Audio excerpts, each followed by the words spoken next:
Hare Krishna.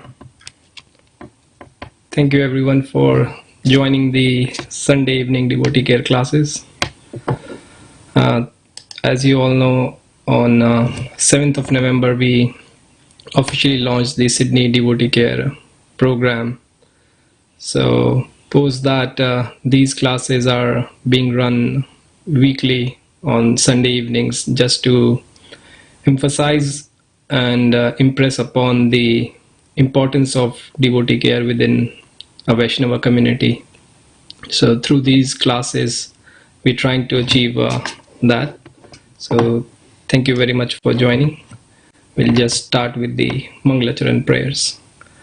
Om Agyanti Mirandasya Jnananjana Shalakaya Chakshurun Militam Yena Tasmai Shri Guruve Namah Shri Chaitanya Manobhishtam Sthapitam Yena Bhutale Swayam Rupa Kadamahyam Dadati Swapadantikam Vandeham Shri Guru Shri Yuta Padakamalam Shri Gurun Vaishnavamscha Shri Rupam Sagrajatam Sahagana Raghunathanvitam Tam Sajivam Sadvaitam Savadhutam Parijana Sahitam Krishna Chaitanya Devam Shri Radha Krishna Padan Sahagana Lalita Shri Vishakhanvitamscha He Krishna Karuna Sindhu Dinabandhu Jagatpate Gopesha Gopika Kanta Radha Kanta Namostute Tapta Kanchana Gaurangi Radhe Vrindavaneshwari Vrishabhanu Sute Devi Pranamami Hari Priye Vancha Kalpatarubhyascha Kripa Sindhuvya Evacha Patitanam Pavnebhyo Vaishnavebhyo Namo Namah Shri Krishna Chaitanya Prabhu Nityananda Shri Advaita Gadadhar Shri Vasadi Gaur Bhakta Vrinda Hare Krishna Krishna Krishna Hare Hare Hare Rama Rama Rama Hare Hare Hare Krishna Krishna Krishna Hare Hare Hare Rama Rama Rama Hare Hare Hare Krishna Krishna Krishna Hare Hare Hare Rama Rama Rama Hare Hare.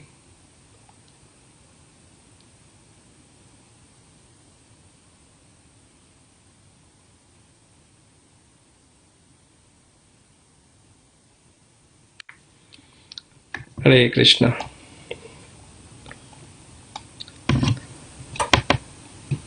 So before we begin, just to today's class would be based on the religious principles or the principles behind devotee care, how we came about and built this system, what went in the background, and some of the services or the principles behind the devotee care and things like that. So yeah, so if we see Vaishnavism in its entirety, Vaishnavism has been manifested in its purest and the most wonderful form by the love and the teachings of Lord Shri Chaitanya Mahaprabhu and his associates.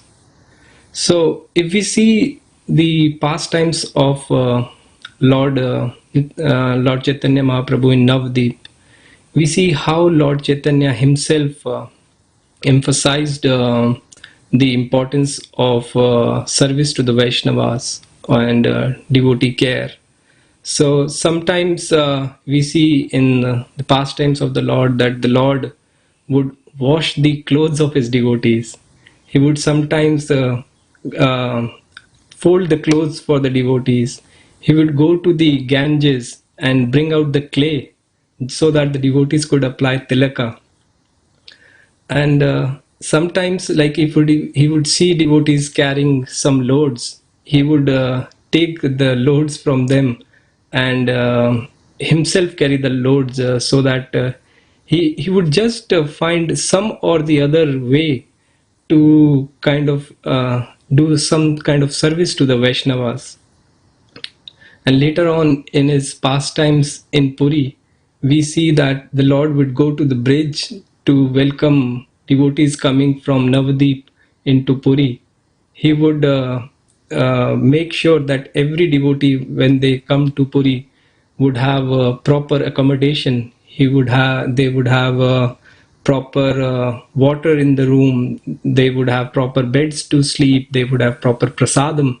So attention to detail is what Lord Chaitanya Mahaprabhu himself exemplified, and himself kind of emphasized that one of the basic principles of Vaishnava Seva is giving attention to the details. Make sure each and every small aspect of the devotee's needs and each and every devotee's needs are met. And that's what Lord Chaitanya Mahaprabhu himself exemplified. And why was he kind of what was his intention to exemplify this kind of a behavior? Yes, that was the nature of the Lord, but in his exemplifying these services, he was also kind of demonstrating us that how we as his followers should take care of the Vaishnavas. That's what we have to learn from the activities of the Lord. If the Supreme Lord himself is taking care of his devotees so much in the mood of a servant of a servant of a servant, how much we should learn from that, and we should try to kind of inherit that mood from him. Lord Chaitanya, like for him, the service to the Vaishnavas was the highest religious principle. So you might be wondering why we're talking about Vaishnava Seva in a devotee care class. Actually, devotee care in essence is just Vaishnava Seva. Attention to detail, giving personal attention to devotees, taking care of all their needs in various aspects of the life is what is in fact Vaishnava Seva. And that is the same thing is what we call as devotee care. It's one and the same thing. Then the Lord exemplified how the attitude of a servant of a servant of a servant. And that is, if you see, the mood of a servant of the servant of the servant is basic spirit of the scientific process of Devi Varnasrama Dharma. The conclusion of Devi Varnasrama Dharma, as Lord himself said in his shloka, is, I'm not a Brahmana, Kshatriya, Vaishya, or a Shudra, nor I am a Brahmana, nor I am a Brahmachari, Grihastha, Vanaprastha, or a Sannyasi. These are all temporary designations. My only true identity is to be the servant of the servant of the servant of the Lord of the Gopis, Shri Shri Radha Gopinath. That's what Lord Chaitanya gave us the conclusion of Varnashrama Dharma. Still, when Lord Chaitanya Mahaprabhu was the Brahmachari, was playing the role of a Brahmachari, he was the strictest Brahmachari. When he was married, he behaved as a perfect Grihastha. Then later on, when he took sannyas, he strictly followed all the regulative principles of the sannyas ashram. He taught us that the importance of following the varnashrama, but at the same time, understanding that the goal is to utilize these different positions or these different ashrama to express our devotion to the Lord. And the way to express our devotion to the Lord is by serving his devotees. That Lord Chaitanya also exemplified. So Devi Varnashrama Dharma in essence is to educate people according to their nature and propensities to utilize their talents in the service of the Lord, to develop love for him. So when we see the Varnashrama Dharma, we sometimes get overwhelmed by the vast majority of the wide areas that it talks about. But in essence, it is just about to utilize each and everyone's talent in service of the Lord according to the time, place, and circumstance, and according to their nature and propensities. But how to apply these principles in our daily life, in our current setup, in the time, place, and circumstance that we are currently in? That is the greatest challenge. And without applying these principles, it would cause great havoc in our lives. And as we can see right now, without the proper Varnasrama setup, the society is right now in kind of a chaos. Because for a society to be strong, all members must know their duties and everyone should care for each other. Without these basic elements being present in the society of caring for each other and everyone fulfilling their duties, a society would always be shallow and incomplete.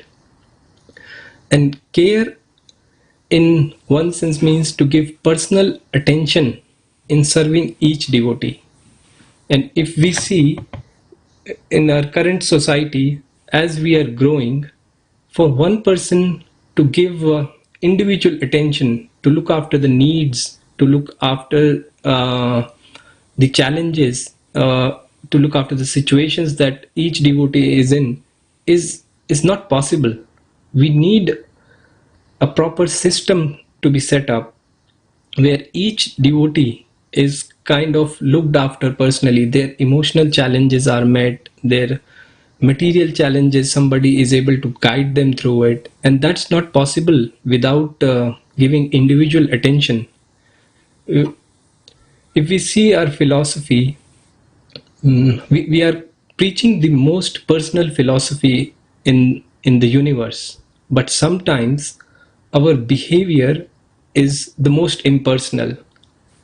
I remember some time back, His Holiness Jayapataka Maharaj, the message came through one of the WhatsApp group, and Maharaj was saying that in one of the surveys, it was various spiritual organizations were kind of rated according to the philosophy they preach and how they care for the devotees. So ISKCON, when it came to philosophy, was sitting right at the top with other notable organizations, because our philosophy, what Srila Prabhupada has given us, is the highest philosophy. But when it came to caring for its devotees, ISKCON was way down in the list. And the message was clear in one sense from Jayapataka Maharaj, His Holiness Jayapataka Maharaj, that yes, we need to start looking and start caring for devotees. We need to build systems, create ecosystems for care, where we look after the devotees who have come into the shelter of Shri Radha Gopinath, into the shelter of Srila Prabhupada. So because sometimes in preaching the philosophy, we sometimes forget the human factor, that we are all people after all. What devotees need is our basic facilities and encouragement to be happy and serve Krishna. A devotee who has served all his life for Srila Prabhupada to Sri Radha Gopinath, when they become sick, somebody, if we tell them, "Oh Prabhu, you are not the body." Yes, in one sense, philosophically, that is true. But that devotee is currently in that body, and our giving him the philosophy would not treat him, or would not be as beneficial to him at that time. But our empathy to him could mean the world for him. If we just need to step in their shoes and just kind of try to feel what they are going through, and it's okay to say, "Oh Prabhu, I don't know how to help you, but I would like to help you. How would you like me to help you?" That's enough for that devotee. And for that devotee to listen, but on our part, we should kind of ask them what kind of help we can provide them, and they might not know at that point of time. We can check after a couple of days, Prabhu, how can I help you? Because sometimes during the emotional turmoil, when the emotions are at their peak, we don't know what we need. But as caregivers or as devotees, we should constantly be asking devotees who are in such situations, Prabhu, how can I help you? Mataji, how can I help you? Because in the end, that's all we have. All we have is each other. Like coming in ISKCON, we kind of are a bit eluded from the society. We because of the principles and the rules and regulations that we follow, we can't mingle with other people outside of ISKCON in a manner that the outside world kind of integrates, or how they come together and celebrate. But all we have, all devotees have is just each other. And if we serve each other nicely, if we maintain those loving relationship, of the relationship of trust, love, care within the devotees, then this would be a family that nobody would seek out, or nobody would want to get out of. So that's what we're trying to achieve by building this system, just to have an environment of love and trust and care, where people can kind of they have a shoulder when they are in difficulty, and become a shoulder for others when somebody needs them. And if we see in our whole tradition, devotee care has been a natural thing. It is very unfortunate kind of situation in which we have to emphasize about devotee care. If we see throughout our scriptures, devotee care has always been present. If we see Krishna, how he cared for his devotees, he would care for all the cowherd boys. He would care for all the Vrajvasis. In fact, what he did to, like what he preached to Arjuna on the battlefield, was a typical example of a mentor, uh, kind of a devotee or a friend who who was having emotional challenges while trying to fulfill his duty. What Krishna did was remove all his emotional doubts and give him the strength, intelligence, purity of intent to kind of pursue his duties, to kind of pursue the duties of his ashrama. And that's what devotee care is about. Lord Chaitanya Mahaprabhu, I was speaking earlier, how he cared for his devotees. He would care for each and every devotee. And what to talk about Srila Prabhupada? The way he exemplified care is second to none. Srila Prabhupada, at such a ripe old age, he would cook in the marriage ceremonies of his disciples. He would cook feast, chapatis, and whatnot. Like, he would just not cut corners and cook items. He would elaborately cook 30 to 35 items in marriage ceremonies of his disciples. Who would do that at such a ripe age? But because Srila Prabhupada had so much love and care and affection for every person, he was naturally out of love doing that. In the first Gaur Purnima festival that happened at Sri Dham Mayapur, Srila Prabhupada would wake up in the middle of the night and take a tour of the complex. He would see how, if every devotee has proper bedding, they have their mosquito nets, and they have a proper resting place to sleep and everything. That's in Srila Prabhupada would go down to that detail to make sure each and every devotee is satisfied, because they were all Western body devotees. They have left everything and come to serve Srila Prabhupada. And Srila Prabhupada, as a natural gratitude for them would go out and make sure that every devotee is looked after really well. In his last days, when his physical body was just a bag of bones, two of his British disciples were carrying him to the rooftop of Krishna Balaram temple, and while carrying Srila Prabhupada, one of the British disciples, he made a sound of ah, and Srila Prabhupada asked him, what happened? He said, nothing, Srila Prabhupada. Srila Prabhupada asked him again, oh, please tell me what happened. He said, Prabhupada, I have a boil in my leg. Srila Prabhupada, his physical condition himself was very bad at that time, but he was very concerned about that disciple. He asked him, please show me your leg, and he carefully looked at it and gave him the recipes and the medicines, how to apply those medicines to cure the boil. And he would inquire day after day to him, how's your boil doing?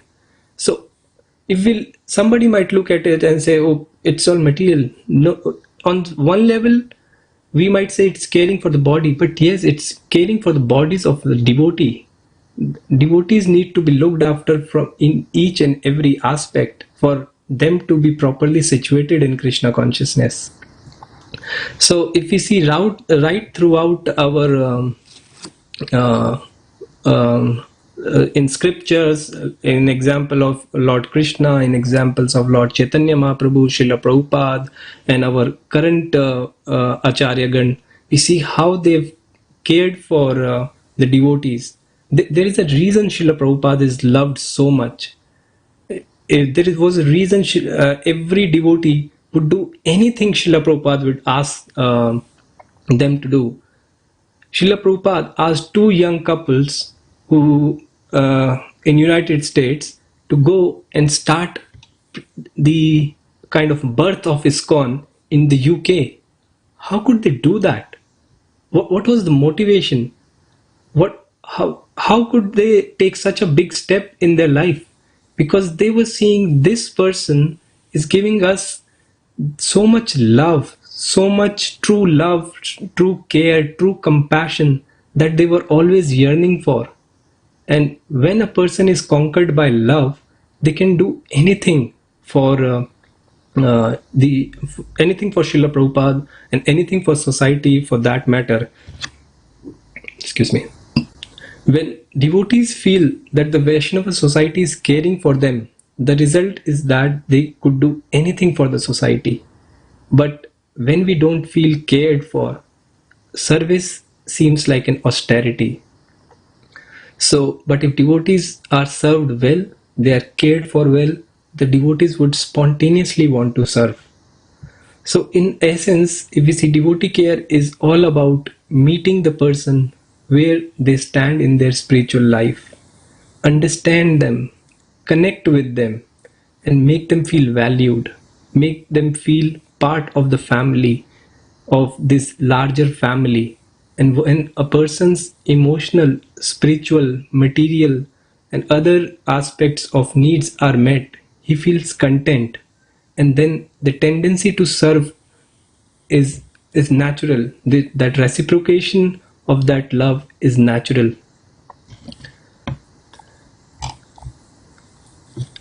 And it is kind of an emergency right now to implement these principles.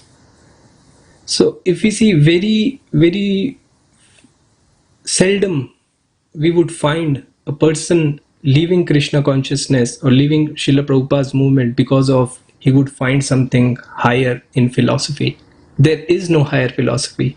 Srila Prabhupada has given us the best of philosophy. So why do devotees leave Srila Prabhupada's movement? Srila Prabhupada mentioned that I have shed buckets of blood for each and every devotee. They should be taken care as the sons and daughters of my spiritual movement. And just because we don't care, or just because we behave sometimes very impersonally, that devotees leave a movement which has the highest personal philosophy, but sometimes our behavior becomes impersonal. When devotees feel treated impersonally or not cared for, then they tend to lose the faith, and they kind of drift away. And it would hurt Srila Prabhupada so much when he would see devotees leaving his society. And so it is on to us, his disciples, Srila Prabhupada's disciples, Srila Prabhupada's grand disciples, to kind of create these ecosystems of care in which every person finds a place, every person finds that comfort, every person feels like a family, so that they say, here is a place where I can spend the rest of my life in association of these people. Here is a place I would want my son to grow up in. Here is a culture that my son would love to grow up. And if we create these ecosystem with Vaishnava etiquettes in the center, that would naturally be a very inviting, so to say, presentation of Srila Prabhupada's philosophy. Lord Chaitanya Mahaprabhu himself mentioned that observance of Vaishnava etiquettes is what makes a devotee beautiful in the eyes of the Lord. And what is the Vaishnava etiquette? It is how we properly respect, honor, and care for each other on every level, not just spiritual. We have to, because our spiritual life is tied up to various aspects of our lives as well. So we have to take care of devotees and support devotees in all aspects of our life to the extent possible for us, and give them that support structure that they are looking for. So one of the other reasons that devotees sometimes kind of shy away is because of fear of getting judged. We as a society, or we as individuals, should develop kind of a non-judgmental attitude where we give space for each and every devotee to thrive according to where he stands, and give him that open space where he can express himself without getting judged. Look, in every society there are always conservatives and there are liberals. So conservatives are someone who are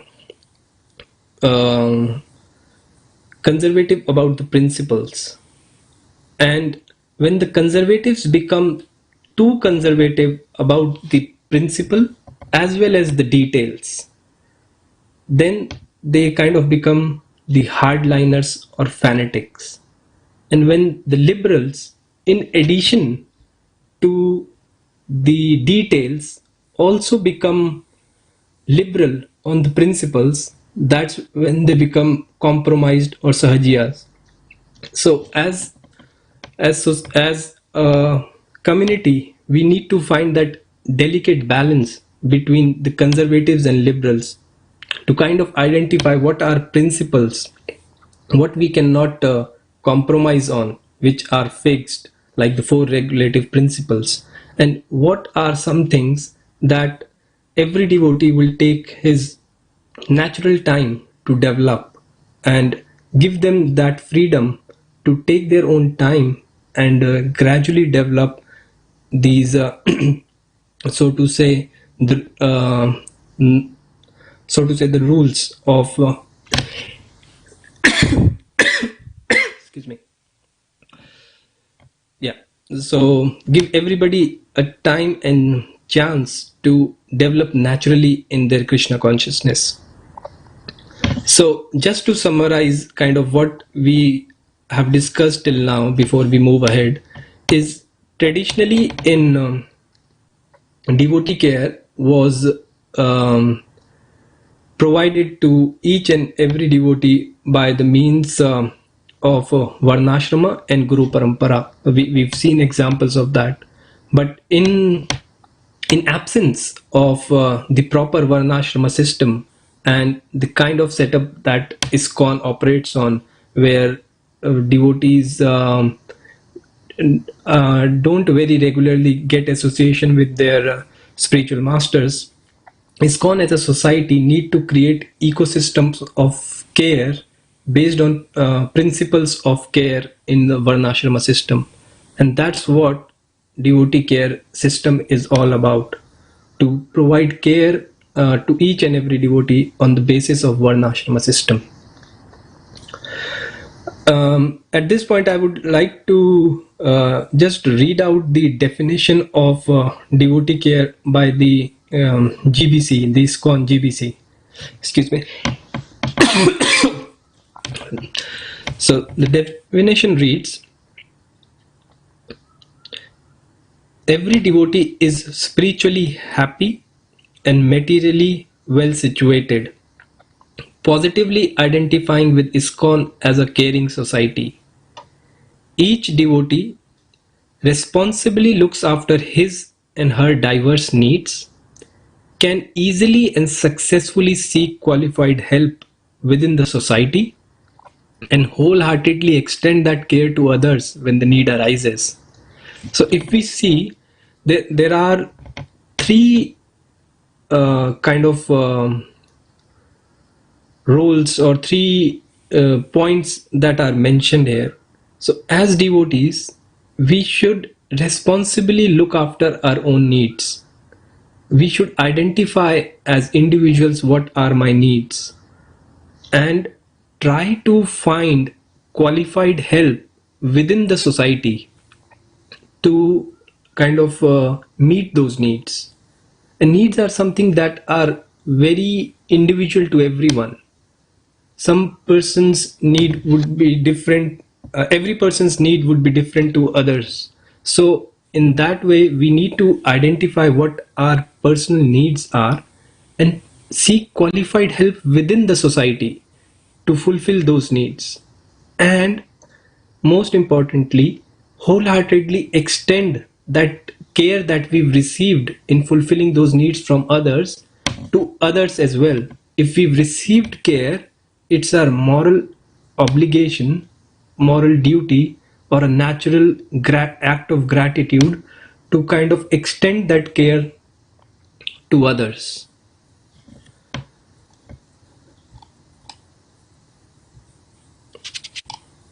So to achieve this, what the Sydney Devotee Care system was developed. So we've been working on that for last couple of years, and in November this year we discussed or presented this model to the leadership group of ISKCON Sydney.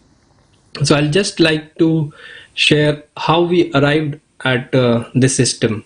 So there's a whole framework on with which how we arrived at this system, because yes. So at the highest level, there are principles. Principles are like universal truths, like law of gravity is a universal truth that everyone accepts. So in our society, for example, let's say Vaishnava Seva, it is a principle that is accepted by everyone. Next to the principle comes the values. Values are something that we need to have as individuals. We need to have these values are something that we need to have individually and collectively as a yatra to follow the principle. So to follow the principle of Vaishnava Seva, the values would be, let's say, expertise, attention to detail, service attitude, responsible. So these are values that we need to cultivate as individuals and collectively as a yatra to live by those principles. Next to the values comes guidelines.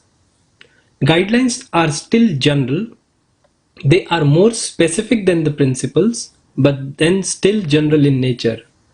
Let's say all brahmacharis should be taken care of, all grihasthas should be taken care of, all children should be taken care of, all women should be taken care of, or all cows should be taken care of.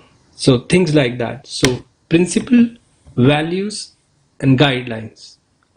Next to the guidelines are practices. To put these guidelines into action, we need practices. So one of the practice in our system is devotees would meet in a closed group environment once in every 15 days. So that's a practice that we've defined. Every mentor would meet his mentees individually, one on one, once a month. That's another practice that we've defined. All the mentors should meet once every month to kind of get that energy and synergy flowing.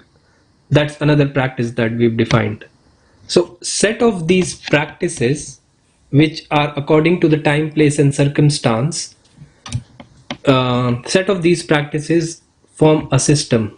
These set of practices, what we call in Sydney as the Sydney Devotee Care system, or under which we have the mentor care and the buddy care. And then we need structures. So every system, in order to be accountable, needs a structure. And that's where the Sydney Devotee Care System, or the mentorship committee that we formed, reports to CLT. So I just wanted to take this moment to take this a moment to kind of emphasize, express upon how we arrived at this system. This system is not something that it's not our whims and fantasies. It is a well-defined structure that has been thought of, and various pros and cons have been discussed upon, and then after much contemplation we have arrived at this system. I'll just talk about the five purpose of the devotee care system in that we've developed at in ISKCON Sydney. So one would be the first one is the Grahastha training and the Brahmachari training.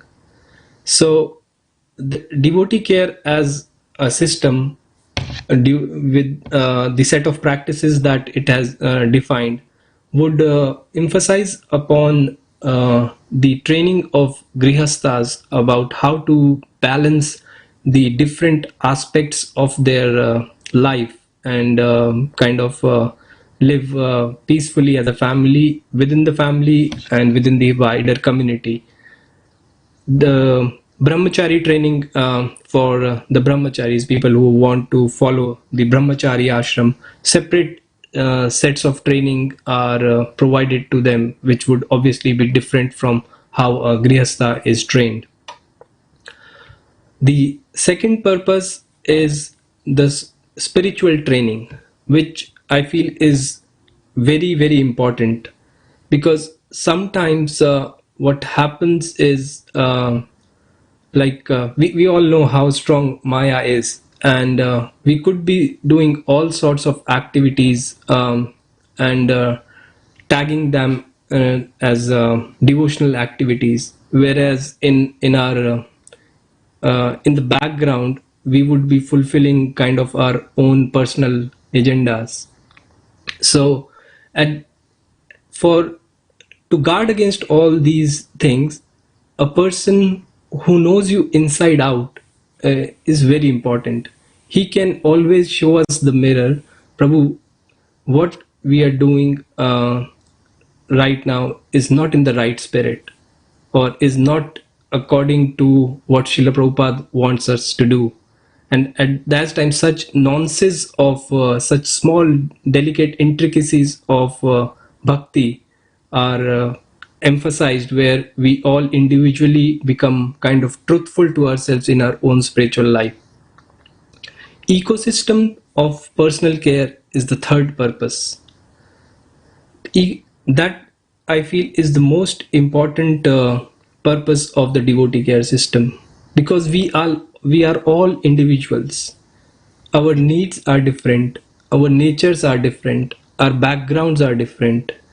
So, but we all have to live together as a community. So, in order for that, when every person is looked after personally, then people feel belongingness, to feel they are a part of this society. And in order for to give personal care to each and every devotee, what we need is kind of individual attention. And that's why we kind of in our system we say a mentor would take care of, let's say, 10 to 15 families, because at that a person can individually care for 10 to 15 families. Above that, because it requires so much of energy, time, it's sometimes not possible to extend that personal care to a large number of families. That's why the system calls for a limit to how many person a mentor can kind of being acting as a mentor for. The fourth one is the facilitating the six loving exchanges of offering and accepting gifts, revealing one minds in confidence, inquiring confidentially, and accepting and offering prasad. So if we see, inquiring confidentially and revealing one's mind in confidence is a very important activity, because sometimes there are so many emotional battles going within ourselves. Oh, should I talk this to this Prabhu? Or what will he think about me? Will he think, oh, I'm so fallen? What would he say? Would he spread the word around? Would this be on Facebook tomorrow morning? Things like that. So we need to provide an environment to devotees where they can reveal their heart in confidence, where they can speak what's going in their heart to someone, and at the same time be confident that this would my that the confidentiality of the information that I'm sharing would be maintained. When we give this that kind of an environment, every person can be himself. He would not show something on our face. He would be, in one sense, a Vaishnava internally and externally, or at least he would not have dual kind of identities in terms of showing something that he's not. Because more often than not, when we feel the fear of getting judged, that's why we kind of hide behind and put up a face. And if we give an environment where devotees can express themselves freely and at the same time not getting judged, it can do wonders. Devotees can express themselves freely and they can be themselves in one sense. The fifth purpose is channel of communication. So the system kind of acts as a channel of communication, both from the individual to the temple and the temple to the individual. If somebody has some concern regarding a specific kind of, let's say somebody got treated harshly or something, and he has a concern, with this system in place, he has a kind of system to he has a channel to share what he felt. A person can share with his mentor with what happened, how he felt, and things like that. And mentor, being somebody like an elder brother, would kind of understand, try to understand both the parties, what really happened, and if he'll try to make the mentee understand why such certain behavior was done or something, or if there was a genuine thing, then he would may even take it to the relevant temple authorities and get that concern addressed. So in that way, the mentor kinds of act as a channel of communication for raising some grievances that we might have.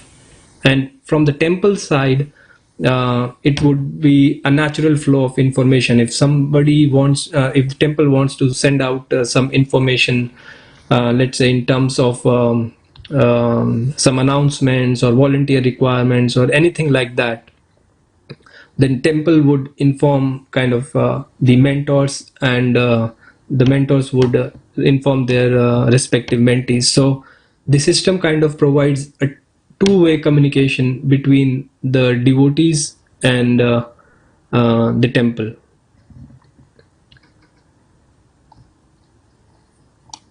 So if we look at it, like one person uh, can't do everything.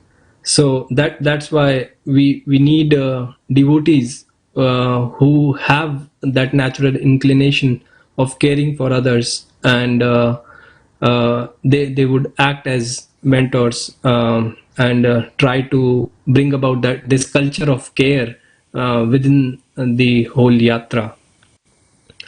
So, with respect to mentorship, there are several styles of mentorship that exist. In the last few classes, in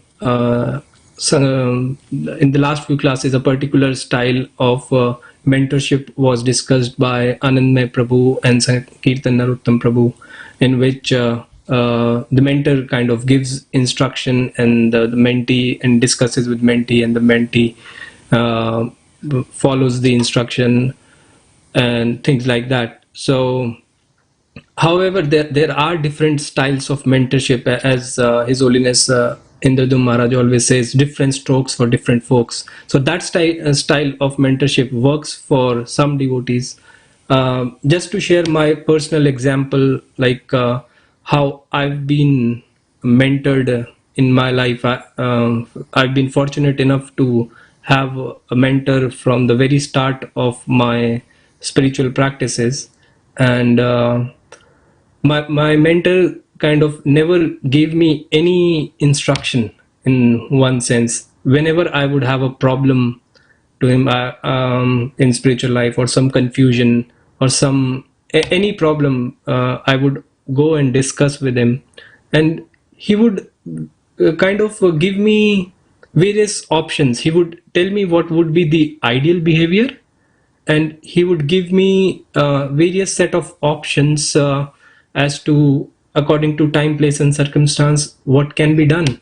But in the end, he would leave the decision making on me, because I like that freedom of decision making on myself. So that worked for me. That worked for me, because I found, okay, here is a person who is giving me my space to decision, to make my decisions, but at the same time, I have a framework within which I can make my informed decisions, which would also guard my spiritual life.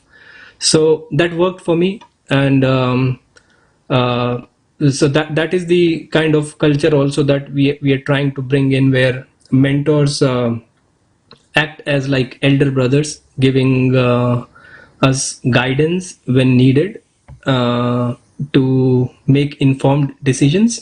Because when we make our own decisions, I personally feel that we become better decision makers in our own life, not just spiritually but outside. That tendency, or that intelligent decision making, once you learn within the framework by your mentor, your elder brother, who acts like your elder brother, you kind of learn that habit to take in your like at your workplace or other places as well. So if we see the example of Jambavan, so Jambavan was he's a classic example of a mentor. Jambavan was never insecure that when he was making Lord Hanuman aware of his inherent qualities of inherent power, he was never insecure that oh, if Lord Hanuman realizes his power, he would have the glory in all of the universe, and for time immemorial, Lord Hanuman would be glorified. That's not a role of a ideal men. That's not a behavior from an ideal mentor. An ideal mentor is not insecure, and he's not there to be hero himself. He is there to make others heroes. He's supposed to give wings to fly for devotees, so that they become leaders in service of Srila Prabhupada. They can do wonders in service of Srila Prabhupada. How, what all a single person can do. But when we receive that kind of mentorship, when we receive that kind of guidance from an experienced person who has seen devotional life from close quarters, and when we can, if we can take advantage of those experiences and utilize them in the service of Srila Prabhupada, that would be such a tremendous service for Srila Prabhupada, because there is a lot to be done in service of Srila Prabhupada. And if we all kind of come together as a family and just focus on serving Srila Prabhupada in the best way we can, by accepting guidance from seniors and developing ourselves as individuals, making sure our own needs are met, so that we are kind of properly situated in our bhakti, and then we can do amazing things for in service of Srila Prabhupada. So these are some of the points that I wanted to share in today's class. So I hope I have not spoken anything that has offended anyone, but I'd like to seek your blessings and for in this initiative, that we can together do this most amazing service to Srila Prabhupada and Shri Radha Gopinath, and we can all come together and develop as a community and serve Srila Prabhupada in the best way possible. Shri Radha Gopinath ki jai. Srila Prabhupada ki jai.